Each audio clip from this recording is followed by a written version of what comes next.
복음서에 나타난 예수님의 치유 사역, 벌써 14번째로 38년 된 병자를 고치신 요한복음 5장에 나오는 말씀을 가지고 한번 우리가 배워보는 그런 시간을 갖도록 하겠습니다.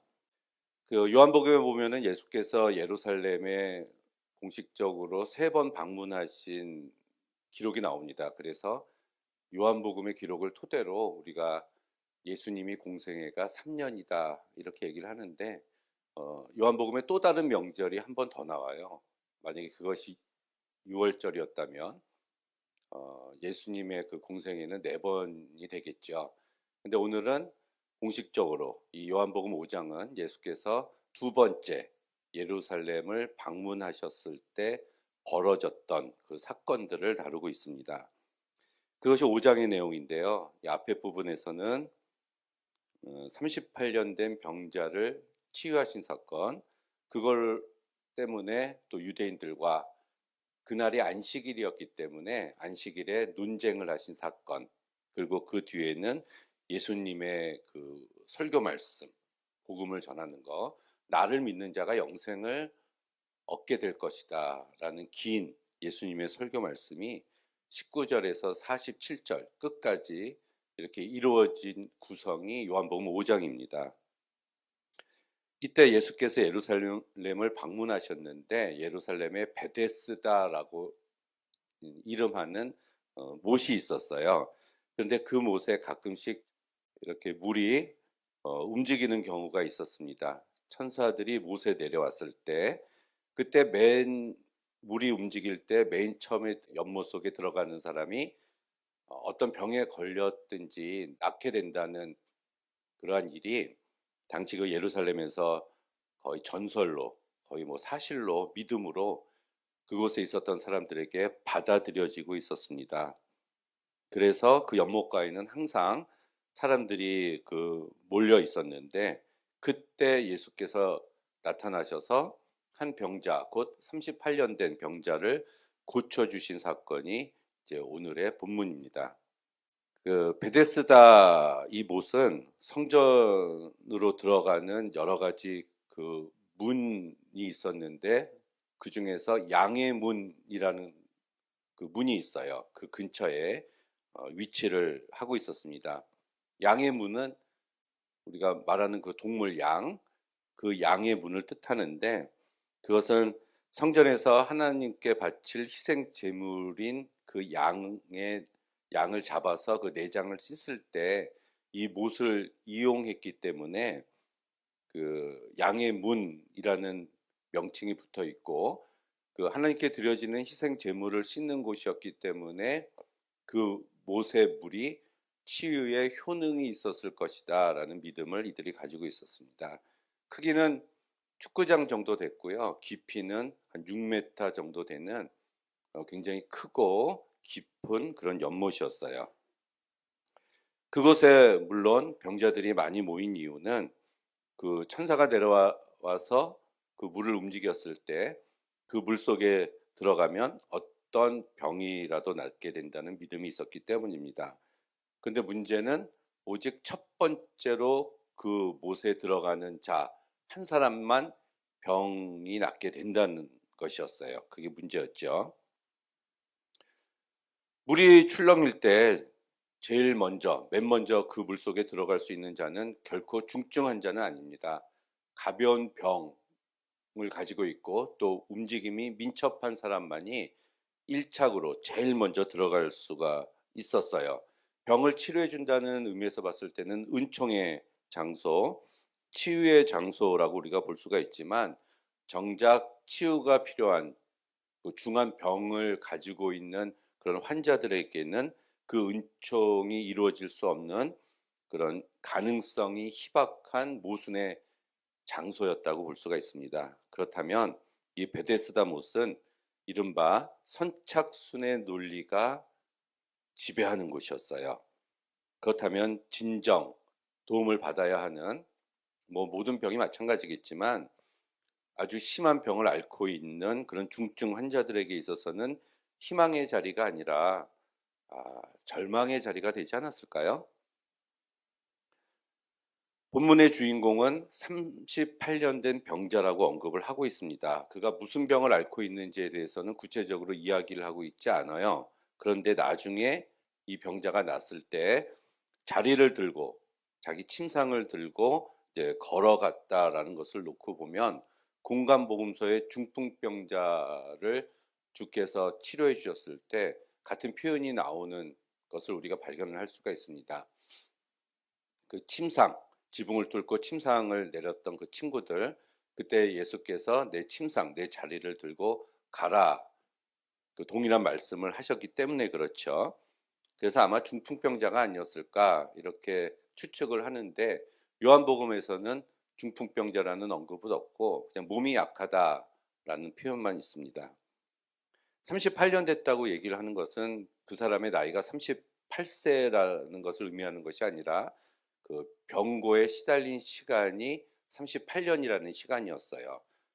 굉장히 오래된 시간이죠. 38년은 아마 성서에 나와 있는 어떠한 병자들보다 가장 긴 시간, 뭐 12해 혈루증 앓던 여인은 12년이었는데 그것에 비해서 3배가 넘는 아주 긴 시간 병을 앓고 있었고, 그래서 그 병이 나을 수 있다는 어떤 기대감, 삶의 변화를 기대할 수 없는 절망 속에 빠질 수밖에 없는 그러한 시간을 나타내는 38년입니다. 그런데 요한복음에 보면 이 베데스다 목가에 몸이 약한 이들이 있었다, 병자들이 있었다고 얘기하고, 조금 더 구체적으로 소경, 다리 저는 자들, 그리고 팔다리가 말라 비틀어진 자들, 그러니까 혈기 마른 사람들이 있었다라고 구체적으로 병자들에 대한 언급을 기록을 해주고 있습니다. 이 말씀 속에 나타나는 소경, 다리 저는 자들, 그리고 누워있는 사람들, 이 사람들은 한결같이 걷지 못한다, 움직이지 못한다는 육체적인 한계의 특징을 가지고 있는 사람입니다. 소경은 눈이 보이지 않으니까, 앞을 볼 수가 없으니까 당연히 빨리 걸을 수가 없는 사람이고요. 다리 저는 사람도 역시 정상적인 다리를 가지고 있지 않기 때문에 빠른 속도로 걸을 수가 없습니다. 그리고 기력이 없어서 누워만 있는 사람은 그야말로 앉아있기도 힘든 상태, 이 사람도 물론 걷기가 힘든 그런 사람이 있죠. 아무리 용을 쓰고 걸어도 보통 사람들의 속도로 움직이기 힘든 사람들이 물이 움직이기를 기다리고 있었어요. 이제 계속 오늘 말씀에서 되풀이돼서 나오는 이 단어가 있는데, 움직임이라는 단어입니다. 움직이다, 움직임. 잘 움직이지 못하는 사람, 움직이기 힘든 사람들이 물이 움직이는 것을 기다리고 있었다. 물이 움직일 때 가장 먼저 제일 처음 1등으로 들어가야지만 병이 치료되는 혜택을 받을 수가 있는데, 여기에 나온 사람들은 현실적으로 병이 치유될 수 없는, 그러기에 힘든, 불가능에 가까운 그런 사람들의 모습이었습니다. 38년 된 병자도 이들 중에 한 사람이었어요. 오랜 세월 누워 있었고 물이 출렁일 때마다, 그렇다고 이 사람을 도와주는 사람도 없었어요. 몸도 약했겠죠, 당연히. 그래서 다른 이들보다 먼저 그 연못에 도착할 수가 없었습니다. 성경에서 말씀하고 있는 이런 표현을 보면은 혼자 움직이지 못했어요. 누워 있다라는 말씀이 6절에 나오고, 나를 못에 넣어줄 사람이 없어서라는 말씀이 7절에 나오는 것을 보면, 남의 힘을 빌리지 않고서는 제대로 운신할 수 없는 사람이었음을 우리는 알 수가 있습니다. 그 기간이 38년이나 됐다는 얘기예요. 그런데 문제는 그 오랜 기간 동안에 이 사람은 포기하지 않았다는 얘기예요. 그거는 내가 가는 동안에 라는 이 사람의 말 속에서, 대화 속에서 찾아볼 수가 있습니다. 이 사람은 38년 동안 물이 출렁일 때마다 그 힘든 자기 몸을 끌고 갔고요. 첫 번째로 물론 들어갈 수가 없었고요. 그럼에도 불구하고 이 사람은 결코 포기하지 않고 지금까지도 계속해서 기다리고 있었다는 말씀입니다. 문제는 그 사람 옆에서 도와주는 사람이 없었다는 얘기예요. 이게 38년이나 됐으니까 누가 처음에 병간호를 해주고 도와줬다고 하더라도 지치고 힘든 시간이었겠지요. 아무도 없었습니다. 또한 이 사람은 그 목가에서, 베데스다 목가에서 멀리 떨어져 있었다, 이렇게 이야기를 해요. 그렇다면은 그 목가에 몰려 있었던 수많은 사람들 중에서도, 병자들 중에서도, 그 중에서도 대우를 받지 못하고 있었던 약한 사람들 중에서도 가장 약한 사람이었음을 또한 알 수가 있습니다. 현대 병원에서도 사람의 신분과 재물의 있고 없음에 따라서 좋은 병원과 병실, 좋은 의사에게 치료받을 수 있는 그런 현상인데, 그렇듯이 이 사람도 그럴 만한 형편이 되지 못해서 결국은 제때 연못에 들어가지 못하고 38년 동안 병자인 채로 비참하게 절망 가운데 살고 있었습니다. 희망도 보이지 않았고요. 자기 힘으로 어떻게 할 수도 없었고요. 또 도와줄 사람도 없었어요. 주변 사람으로부터 버림받은 사람이었다는 것을 우리는 살펴볼 수가 있어요. 가족도 없었고 친구도 보이지 않았습니다. 완전히 고립무원의 상태였음을 알 수가 있습니다. 베데스다 못에 물이 움직일 때 아마 그곳은 완전히 난리가 나고 아수라장이 되었을 겁니다. 그 움직임의 소용돌이는 단 한 명의 치유밖에 이루어지지 않는 매우 희박한 확률의 노름과도 같은 느낌을 주고 있어요.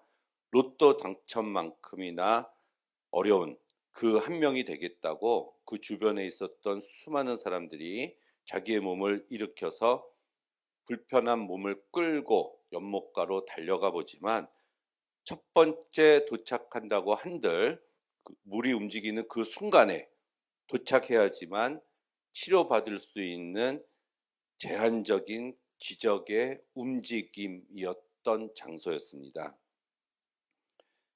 하나님의 사자인 천사가 내려와서 물을 움직일 때 치유의 역사가 나타난다고 얘기했지만 혜택은 단 한 명밖에 받지 못했어요.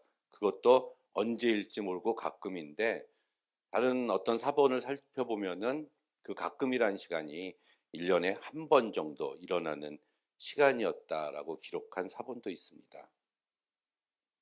그렇게 38년 동안 이 병고에 시달리고 있었던 이 사람에게 예수께서 찾아오셨습니다. 그가 절망적인 상태에 빠져 있음을 주께서는 단번에 알아보셨어요. 그리고 예수님은 목가에 수많은 병자들이 있었음에도 불구하고 그 못에서 멀리 떨어진 이 38년 된 병자에게 찾아오신 것은 아마도 그곳에 있는 모든 병자들 다 비참하고 어려운 처지에 있었지만 이 사람이야말로 가장 힘든 사람이기 때문에 아마도 예수께서 찾아오셨을 겁니다. 움직임의 관점에서 본다면 가장 움직일 수 없는 자, 움직이기가 가장 어려운 자에게 예수께서 찾아오신 거예요. 그리고 주께서 말씀하십니다. 내가 낫고자 하느냐, 이게 내가 온전해지고 싶으냐, 이 말씀이에요. 그렇게 이야기했을 때 사실은 예수께서 물속에 네가 제일 먼저 들어가고 싶으냐, 사실 이렇게 물어보시는 것이 이 병자의 심정을 꿰뚫어 보시는 말씀이라고 우리가 볼 수가 있습니다. 제일 먼저 들어가길 원하느냐.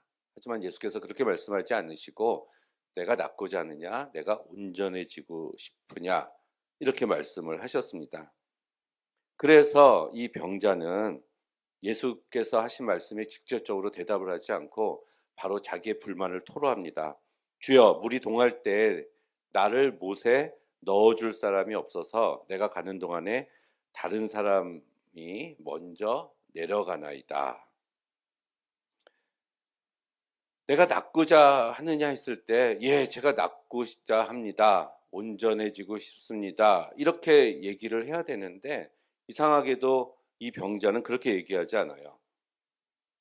이 병자가 원하던 것은 어쩌면은 자기가 낫는다는 것보다 그 물속에 제일 먼저 가는 것이었어요. 물론 뭐 같은 이야기죠.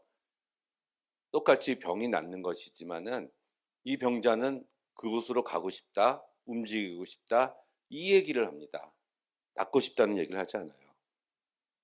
이게 이 사람이 가지고 있었던 38년 동안 가지고 있었던 내면에 축적된 욕구였고 불만이었습니다.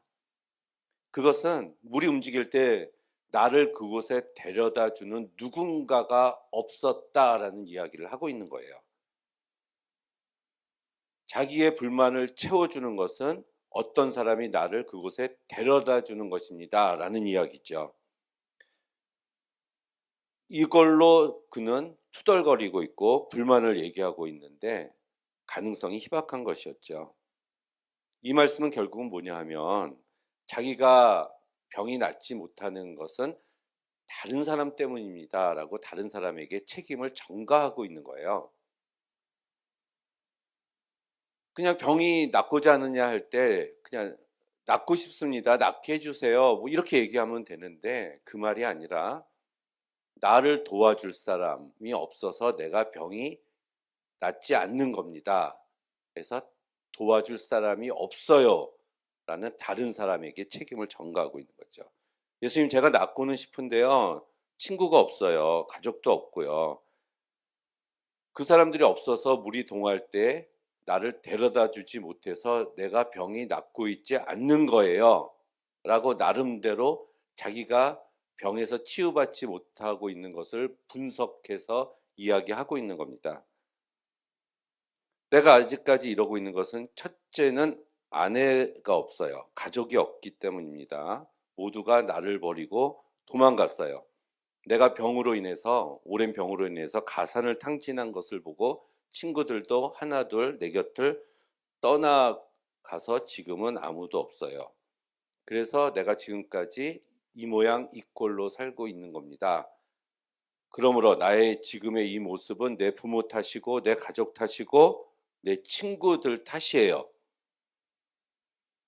그리고 설령 그들이 있다고 하더라도 아니면 내가 기어서라도 갈 텐데 나보다 먼저 그 못에 들어가는 다른 병자들 때문에 내가 낫지 못하는 겁니다. 라고 다른 병자들 탓을 하고 있는 겁니다. 전형적인 책임 전가형 인간이죠. 내 탓이 아니라 남의 탓 때문에 내가 이 모양 이 꼴로 살고 있는 겁니다. 라고 이야기를 하고 있는 겁니다. 그러고 나서 두 번째로 이 병자는 예수님에게 인간적인 방법을 제시한 겁니다. 제가 낫기 위해서는 제일 먼저 연못가로 가야 되는데 나를 거기로 옮겨줄 사람이 없어요. 그러니까 먼저 내 부모를 찾아주시고 집 나간 아내를 찾아주시고 그리고 가능하다면 우리 동네에 가서 내 친구 몇 명을 불러다 주시면 제가 다음에 연못에 물이 동할 때 어찌 한번 해볼 만합니다. 라고 자기가 치유받을 수 있는 방법을 예수님께 제시하고 있는 겁니다. 38년 동안 그곳에 살면서 이 병자는 나름대로 어떤 노하우가 생겼을 겁니다. 자기 경험이 있을 거예요. 그리고 자기가 병이 나을 수 있는 인간적인 방법이 이것이다라는 그 생각에 완전히 빠져 있었고 자기 당착이죠. 그 방법만이 자기의 병이 치유될 수 있다는 믿음을 가지고 있었던 사람입니다. 그 방법을 제시하고 있는 거예요. 하나님, 제 인생은 제가 잘 알아요. 제가 아는데 이 길만이 해결될 길입니다. 그러니까 하나님은 제가 하는 대로 조금만 도와주시면 됩니다. 라고 말하는 것과 똑같습니다. 아, 이 문제요? 하나님, 제가 이 문제의 성격을 아주 잘 알고 있습니다. 이 문제는 이런 식으로 해결하면 돼요. 이런 방법이 있어요. 예, 요렇게 해주시고요. 그 다음에 저렇게 해주세요. 그러면 아주 감사하겠습니다. 라고 말하는 것과 똑같습니다. 예수께서는 예수님의 방법을 가지고, 하나님께서는 하나님의 방법을 가지고 우리들을 찾아오시는데, 그리고 그 해결 방법을 우리들 눈앞에서 보여주심에도 불구하고 우리의 눈은 세상적인 방법에 가득 차서 그 주께서 주시는 방법, 그 해결책이 보이지 않는다는 얘기입니다. 예수님의 방법은 우리의 생각을 초월하죠. 그래서 여호와의 말씀에 내 생각은 너희 생각과 다르고 내 길은 너희 길과 달라서 하늘이 땅보다 높음 같이 내 길은 너의 길보다 높으며 내 생각은 너희 생각보다 높다. 차원이 틀리죠. 하나님의 해결 방법에 우리의 모든 것을 맡겨야 되는데 우리는 기도할 때 이렇게 기도하고 있지 않습니까? 이렇게 해주시면 되고요. 저렇게 해주시면 되고요. 이거는 하나님의 방법이 절대로 아닙니다. 그럼에도 불구하고 예수께서는 이 병자를 꾸짖거나 나무라지 않으십니다. 그리고 그냥 고쳐주세요. 일어나 내 자리를 들고 걸어가라. 38년 동안 거의 누워 있다시피 했던 사람입니다. 앉아 있었어요. 거의 움직이지 못했던 사람인데 그 사람에게 예수께서는 일어나라 이렇게 말씀을 하셨어요. 그 말씀은 이 병자의 내면을 흔들고 영혼에 불을 붙이고 생명의 열정을 불어넣어주는 도전의 말이었습니다. 일어나라 라는 말씀, 주님의 명령에 이 병자가 자기의 내면의 감동을 받고 움직이려는 어떤 시도조차 하지 않았다면 그 병자는 고침을 받을 수 없었을 거예요. 이 말씀 속에서 치유는 신속하게 일어납니다. 곧이라는 말씀이 나와요.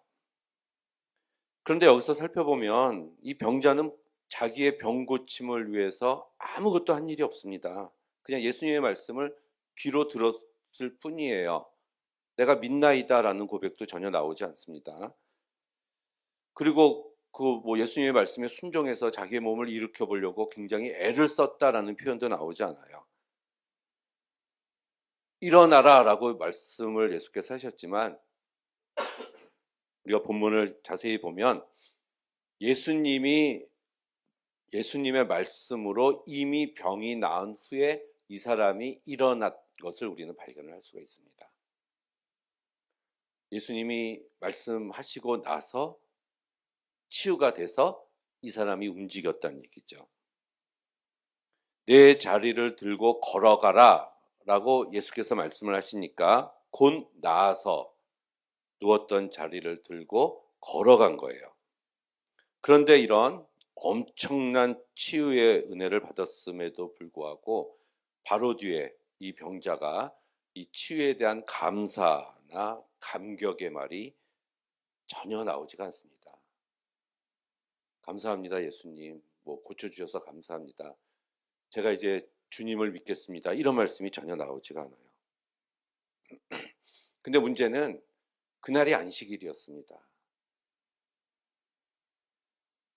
그래서 안식일에 병이 나왔어요. 그리고 자리를 들고 걸어갔습니다.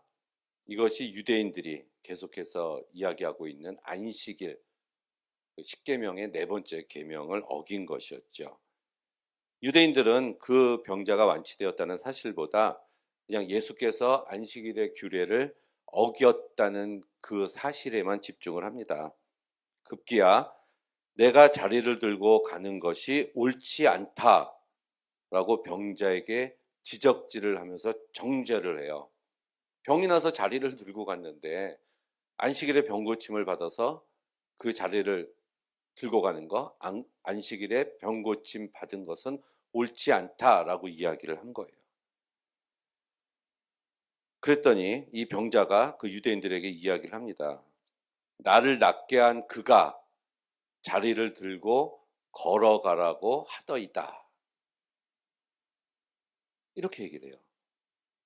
이 말은 그 병자가 안식일을 범한 자신의 행위를 정당화하기 위해서 예수께 또한 책임을 전가시킨 거죠. 병자는 자리를 들고 가는 것이 자기의 잘못이 아니라 병을 고쳐준 예수님의 잘못입니다. 라고 이야기를 하고 있는 겁니다. 이게 말이 안 되는 거죠. 38년 동안 병들어 있었는데 그 병을 고쳐준 예수님이 있는데 자기가 이렇게 병이 나은 것에 대한 감사는 전혀 없고 오히려 유대인들이 안식일에 너가 자리를 들고 가는 것이 죄를 범한 것이다 라고 얘기하자 그것을 피하기 위해서 나를 고쳐준 그 사람이 자리를 들고 가라고 해서 걸어간 것입니다 라면서 예수님께 죄를 뒤집어 씌운 거예요. 유대인들은 남이야 38년 동안 고생을 하던 병을 고쳤거나 말거나 아무런 관심이 없습니다. 오직 안식일에 그 일을 행했다는 잘못을 찾아서 징계하기에만 열중하고 있어요. 고침받은 이 병자도 이 지긋지긋한 자신의 병을 고쳐준 예수님에게 감사하기는커녕 안식일 규정 위반에 대한 두려움 때문에 아무런 죄의식도 없이 은인을 팔아넘기는 파렴치한 행위를 하고 있는 거예요. 그런데 여기서 더 우스운 것은 나를 낫게 한 그가라는 표현인데 이 병 고침 받은 자는 자기의 병을 예수님이 낫게 해줬다는 사실은 분명히 알고 있었다는 얘기입니다. 그렇지만 그가 예수님이라는 이름도 몰랐다는 얘기죠. 38년 동안 병마에 시달리고 있다가 병 고침을 받은 그 기쁨보다 그 사회 율법적인 그 규례, 안식일 규범이 그 병자에게 있어서는 더 무서운 현실로 느꼈다는 얘기거든요. 아니면 양심도 없고요. 아주 뻔뻔한 사람이었다라는 것을 발견할 수가 있죠. 좀 전에 내가 낫고자 하느냐고 예수께서 말씀하셨을 때 내가 낫기를 원합니다 이야기하지 않고 나를 데려다 주는 사람이 없습니다 라고 남의 탓을 했던 사람이에요. 병이 낫고자 하는 열망은 물론 강했지만 자신의 병이 낫지 못하는 이유가 자신을 도와주지 않는 사람들 탓으로 돌리는 책임 전가형 인간이었습니다. 이런 성향의 사람들은 감사에 인색해요. 잘하면 내 탓이지만 잘못되면 남의 탓이라고 이야기하는 사람입니다. 그래서 자기를 고쳐준 이 예수님이 누구인지에 대해서도 관심이 없었어요. 이름도 몰랐지 않습니까?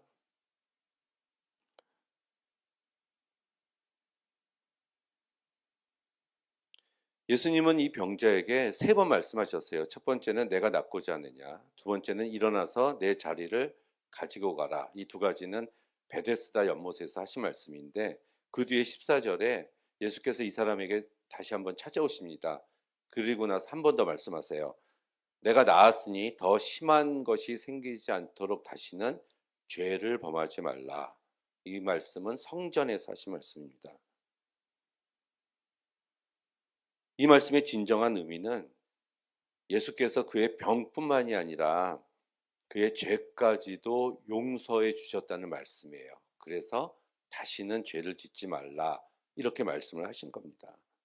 더 심한 것, 이것은 육체적인 죽음이나 영원한 멸망을 얘기하고 있죠.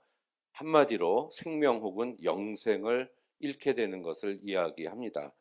이 5장 뒤에 예수께서 가르치심을 하실 때 24절에 이런 구절이 나와요. 5장 24절에 내가 진실로 진실로 너에게 이르노니 내 말을 듣고 또 나 보내신 이를 믿는 자는 영생을 얻었고 심판에 이르지 아니한다. 이 말씀이 이 병자를 38년 된 병자를 고쳐주고 난 다음에 나온 것을 보면 이 예수님의 관심은 38년 된 이 누워 있는 이 병자의 육체적인 병보다도 이 사람의 영혼이 영생을 얻는 것에 주께서는 더 관심을 갖고 계셨다는 것을 우리는 알 수가 있어요. 요한복음에 따르면 죄라는 것은 1차적으로 하나님의 독생자이신 예수 그리스도를 믿지 않는 게 죄입니다. 요한복음 19장 9절이에요. 그래서 다시는 죄를 범하지 말라. 이 말은 현재 명령형으로 말씀하셨어요. 그 말씀은 이 사람은 치유를 받았음에도 불구하고 아직까지 예수님을 믿고 있지 않은 상태였다는 것을 보여주는 말씀이에요. 이 치유받았다고 이 말씀을 보면 자기 병의 치유를 받았다고 다 예수님을 믿은 게 아닌 경우도 있음을 우리는 발견을 할 수가 있습니다. 예수님을 믿지 않았 것보다 믿기는커녕 그는 못의 물이 움직이길 바라면서 타인이 자신의 움직임을 돕지 않는다고 불평하던 그가 예수님이 자유로운 움직임을 주셨는데 그 그래서 자유롭게 된 자신의 움직임으로 예수님의 자유로운 움직임을 구속하기 위해서 예수님을 유대인에게 고발한 사람입니다. 움직이지 못하던 자신을 움직이게 해주신 그 예수님을 움직이지 못하도록 고발한 자란 얘기예요. 이 14절의 이 말씀은 예수께서 일부러 그 후에 이 사람을 찾아서 성전을 돌아다니시다가 만나서 하신 말씀으로 볼 수가 있습니다. 내가 나았으니, 이 말씀은 단순한 치유를 선언하신 말씀이 아니라 너의 죄가 온전하여졌다, 너의 영혼이 온전하여졌다라고 선언하신 거예요. 그의 영혼까지, 육체적인 병뿐만이 아니라 영혼까지 치유를 하신 겁니다. 그리고 나서 예수님께서는 변화된 삶, 새로운 삶으로 살아가기를 바라셨어요. 그래서 이 말씀을 하신 겁니다. 그런데 이 사람은 그러지 않았다고 볼 수가 있죠. 그 사람이 유대인에게 가다라는 이 표현이 나오는데, 이 용어는 요한복음 11장에서 예수님을 밀고 하러 갔다, 이때 쓰였던 용어와 같아요. 그렇다면 그 후에 이 병자는 유대인에게 예수님을 밀고 하러 간 사람이라고 할 수가 있습니다. 그렇다면 이 사람에게서 알 수 있듯이 육체적 치유가 영적인 치유로 모두 다 연결되는 것은 아니라는 사실을 우리는 분명하게 알 수가 있습니다. 예수님께 치유받은 사람들이 모두 다 믿음에 이르는 것은 아니에요. 요즘도 당연히 신유의 은사가 일어나고 있습니다. 당연히 믿습니다. 예수님의 이름으로 병고침을 받는 역사는 오늘날에도 특히 선교지에 말씀이 아직 들어가지 않은 그곳에 활발하게 일어나고 있어요. 하나님이 치료해 주신 거지요. 그런데 문제는 그 순간에는 그랬을지 모르지만 그 치유가 그 사람의 인격과 죄에서 돌이키게 해서 완전한 믿음의 사람으로 거듭나게 하지 않을 수도 있다는 것이 분명한 사실입니다. 이 말씀 속에서 우리는 찾아볼 수가 있어요. 그러한 고난과 역경에서 주님의 도움으로 벗어났다고 해서 변화된 사람이 되는 게 아니에요. 그 후에 더 심한 것이 생길 수 있습니다. 그래서 더 심한 것이 생기지 않게 다시는 죄를 짓지 말라, 이렇게 말씀을 하고 계신 겁니다. 근데 이 38년 된 병자는 지긋지긋한 병에서 노임을 받았음에도 불구하고 이 사람은 예수님의 반대편에 선 사람입니다. 오늘 이 본문을 보면 움직임이 4번 나와요. 첫 번째는 못의 물이 움직인다는 얘기죠. 천사들이 내려와야지만 이 물이 움직입니다.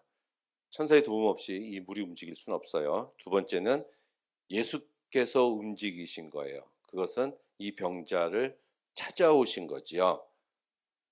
누구의 부탁을 받아서 예수께서 오신 것이 아닙니다. 세 번째는 예수님의 말씀으로 치유함을 받은 이 38년 된 병자가 자기가 누워 있었던 자리를 들고 걸어간 움직임이에요. 세 번째는. 이 움직임에는 예수님의 치유 기적이라는 요소가 없으면 불가능한 일입니다. 네 번째로는 예수님을 죽이고자 모의하는 유대인들의 움직임이 나옵니다. 그것은 안식일을 위반했다는 것 때문에 그래요. 이 네 가지 움직임 중에서 타인에게 유익을 주고 그 사람의 생명을 살리는 움직임은 예수님의 움직임밖에 없습니다. 그래서 예수님의 움직임만이 아주 특별한 거예요. 이것은 예수께서 영원히 목마르지 않는 생명수를 주시는 분이기 때문에 그렇습니다. 이 안식일 논쟁 위반은 결국은 이러한 움직임 때문에 발생한 거죠. 안식일에 그 병 나은 자가 자기 자리를 들고 걸어가는 움직임 때문에 안식일을 어겼다고 유대인들이 정죄를 한 거였어요. 간절히 자유로운 움직임을 갈구하고 있었던 이 38년 된 병자가 드디어 마침내 자유를 얻었는데 그 움직임을 죄로 규정하고 다시 움직이지 못하는 벌을 주겠다고 하는 것이 유대인들이었다는 얘기입니다. 결국 이 38년 만에 치유받은 이 사람은 은혜를 모르는 자입니다. 언젠가 결국 반드시 죽을 육체를 위해서 영원한 생명을 포기한 어리석은 자였어요. 그의 행동은 모두가 자기 안위만을 위한 이기적인 것이었기 때문에 예수님을 배반한 것으로 우리는 볼 수가 있습니다. 결국 내가 온전해지고 싶으냐 이 말씀은 단순히 우리의 병이 낫기를 원하느냐 이 말씀이 아니라 우리의 주어진 모든 삶의 핵심을 건드리는 말씀입니다. 38년 된 병자처럼 우리 모두에게도 문제가 있어요. 이 사람만큼 간절한 문제가 저와 여러분 모두에게 있습니다. 예수님은 우리에게 그 문제를 어떻게 해주기를 바라는지 예수께서는 물어보십니다. 우리를 온전케 만드시려는 예수님의 바램과 변화되고 싶어하는 우리들의 간절한 바람이 만나야지만 우리가 온전해질 수 있는 거예요. 그때 기적이 일어납니다. 이 베데스다 목가에 누워있는 많은 병자들은 사실 우리들을 가리킵니다. 오직 1등만을 알아주는 세상에서 1등을 하려고 아득바득 애쓰고 노력하지만 능력도 없고 재산도 없고 배경도 없고 얼짱 몸짱도 아닌 우리들에게 있어서는 언감생심이죠. 물이 출렁일 때 연못에 가장 먼저 들어갈 확률이 전혀 없으면서도 베데스다를 떠나지 못하는 이 병자들의 모습은 뚜렷한 희망도 없이 그냥 어떻게 되지 않을까 하는 막연한 기대 속에서 하루하루를 살아가고 있는 우리들의 모습을 투과하고 있습니다. 세상의 베데스다는 1등만을 챙겨주지만 예수님의 베데스다는 꼴등부터 챙겨주시는 모습을 보면 우리는 안도감에 우리의 가슴을 쓸어내릴 수밖에 없어요. 이것이 복음입니다. 우리는 세상의 베데스다와 예수님의 베데스다 중에서 어느 곳에 머물러야 할지 결정해야만 합니다. 세상의 베데스다에서 1등이 되기 위해서 안간힘을 쓰고 각고의 노력을 하고 남을 끌어내리려고 헐뜯으면서 살아갈 것인지 아니면 주님의 말씀에 충실하면서 우리 자신을 돌보고 이웃들을 도와주면서 살아가야 할지 결정을 해야 합니다. 육신과 영혼의 병에서 해방돼서 이제 생명의 삶만 살아가기만 하면 되지만 오랜 세월 우리의 영혼을 갉아먹고 있었던 과거의 죄스러운 습관들을 완전히 떨쳐버려야지만 됩니다. 그 습관에 얽매여 있으면 결국 우리는 무너지고 말게 돼요. 우리는 이제 예수 그리스도를 주로 고백하고 영접했기 때문에 우리는 새로운 생명의 길에 서 있습니다. 그러나 언제든지 연약한 우리들은 삶의 방향을 바꿔서 죽음의 길, 죄의 길로 돌아갈 수도 있어요. 그래도 예수님은 오늘날 우리에게 똑같은 질문을 하고 계십니다. 그래서 더 심한 것이 생기지 않도록, 더 심한 것이 생기지 않도록 다시는 죄를 범하지 말아라, 이렇게 말씀하고 계신 거예요. 우리가 끊임없이 새로워지려는 노력이 있어야 됩니다. 나의 정과 욕심을 십자가에 못 박아야지만 되고 날마다 죽어야지만 됩니다. 나보다 남을 낮게 여기고 구워질지언정 끄지 않는 자가 되고, 우리가 주변에 이웃을 사랑하고 원수까지도 사랑하는 삶을 살아야 돼요. 그것이 예수님을 닮아가는 겁니다. 이 그릇에 무엇을 담다라는 말과 아버지를 닮았다 할 때 담다, 담는다 발음할 때는 똑같아요. 예수 그리스도를 우리 마음속에 담아야지 우리가 예수님을 닮는 삶을 살아갈 수가 있습니다. 우리는 모두 과거의 상처들과 잘못된 그러한 일들로 인해서 여전히 어둠 속에서 살아가고 있고 정체된 불처럼 살아가고 있어요.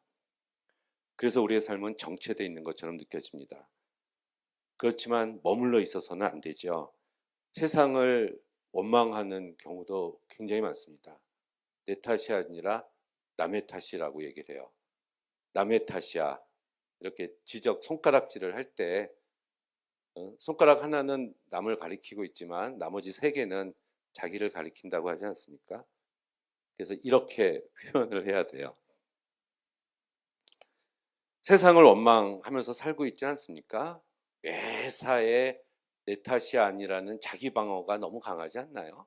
무슨 일이 벌어졌을 때, 일어났을 때 잘못되면 그 원인을 남에게서 찾으려고 하지 않습니까? 미숙한 인격을